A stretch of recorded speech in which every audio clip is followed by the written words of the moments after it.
3 meals a day. Please, that's not nature. That's Rockefeller marketing. Our ancestors ate once a day, sometimes 3 times a week. They thrived. They were lean, sharp, and strong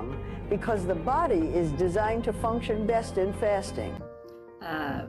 በአንድ ወቅት አንድ አባት ምን አሉ መሰለ እንዴት ከ100 ዓመት አለፉ 100 ዓመትን እንዴት ተሻገሩት እንዴት አቅም አገኙ ምናምን ሲባል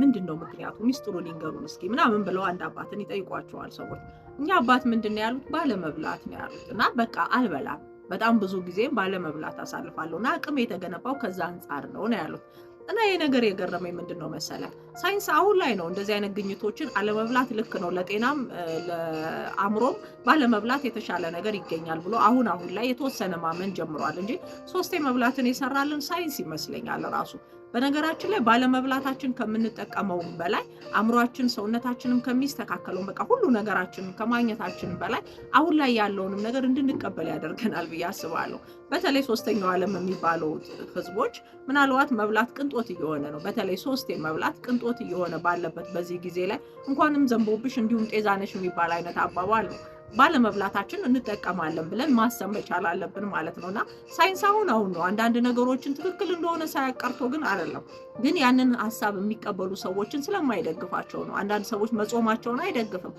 የሆኑ ነገሮችን ልክ አይደሉም በሽታ ያመጣሉ በዚህ ይላሉ በዚህ ይገባሉ ብሎ ማስረዳት ስለሚፈልግ ነው እንጂ ይሄ ነገር ጠፍቶት ነው ብዬ አላስብምና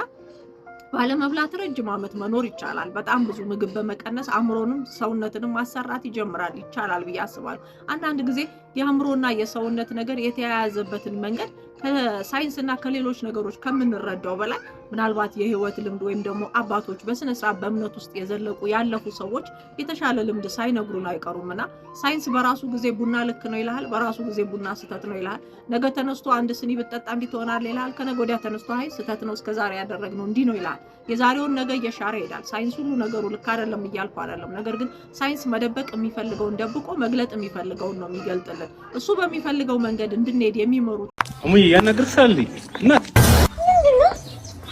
ምን ትመስላለህ ደሃ ነገር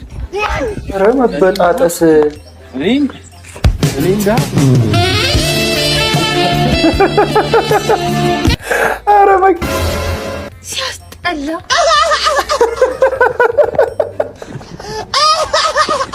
መኪናውን ሲነካው በአንዴ አይኗ በርቶ ኧረ መኪና ውስጥ ገባ ሳትቀየር ነው